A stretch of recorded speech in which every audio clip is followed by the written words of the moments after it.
اللہ تعالیٰ سود کو مٹاتے ہیں اور صدقات کو بڑھاتے ہیں۔ سود کا مطلب معلوم ہو گیا نا، وڈی کھانا۔ وڈی کو مٹاتے ہیں، صدقات کو بڑھاتے ہیں۔ وڈی کو مت کھاؤ، اللہ کے راستے میں صدقہ کرو، ٹھیک ہے۔ اور اللہ تعالیٰ پسند نہیں کرتے کسی کفر کرنے والوں کو اور کسی گناہ کے کام کرنے والوں کو۔ اللہم اغفر لی، اللہم اغفر لی۔ بے شک جو لوگ ایمان لائے اور انہیں نیک کام کیے اور بالخصوص نماز کی پابندی کرے، یعنی پنجگانی نماز کو ادا کرتے رہے اور زکوٰۃ دے، جس کے پاس پیسہ ہے وہ زکوٰۃ دے، ان کے لیے ان کا ثواب ہوگا ان کے پروردگار کے نزدیک، اور آخرت میں ان پر کوئی خطرہ نہیں ہوگا اور وہ مغموم ہوں گے۔ اللہ کا حکم ہے جو اللہ نے تم کو رزق دیا ہے اس میں سے تم زکوٰۃ دینا۔ زکوٰۃ کیا ہے؟ مطلب کیا ہے؟ زکوٰۃ کا مطلب کیا ہے معلوم ہے؟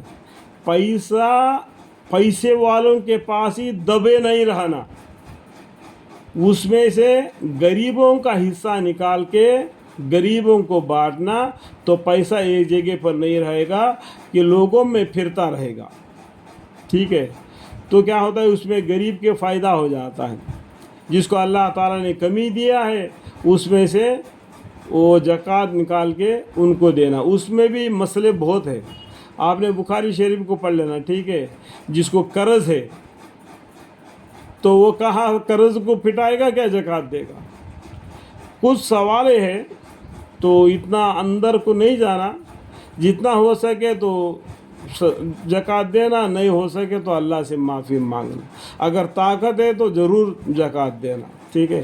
اللہ تعالیٰ سود کو مٹاتے ہیں اور صدقات کو بڑھاتے ہیں۔ اللہ تعالیٰ پسند نہیں کرتے کسی کفر کرنے والے کو اور کسی گناہ کے کام کرنے والوں کو۔ بے شک جو لوگ ایمان لائے اور انہیں نیک کام کیے اور بالخصوص نماز کی پابندی کی اور زکوٰۃ دی۔ دیکھو قرآن میں کہیں بھی نماز کے بارے میں آتا ہے اور وہ اسی ساتھ میں زکوٰۃ کے بارے میں آتا ہے۔ نماز پڑھو کر کے 303 مرتبہ قرآن میں آئے تو زکوٰۃ دو کر کے 304 مرتبہ آئے۔ ایک مرتبہ زکوٰۃ کے بارے میں زیادہ حکم آ گیا، معلوم ہے۔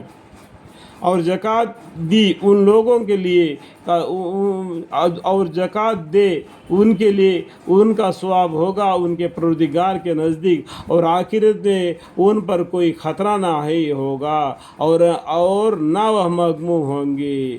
یمحق اللہ الربا ویربی الصدقات واللہ لا یحب کل کفار اثیم۔ ان الذین آمنوا وعملوا الصالحات واقاموا الصلاة وآتوا الزکاة لهم اجر عند ربهم ولا خوف علیہم ولا هم يحزنون۔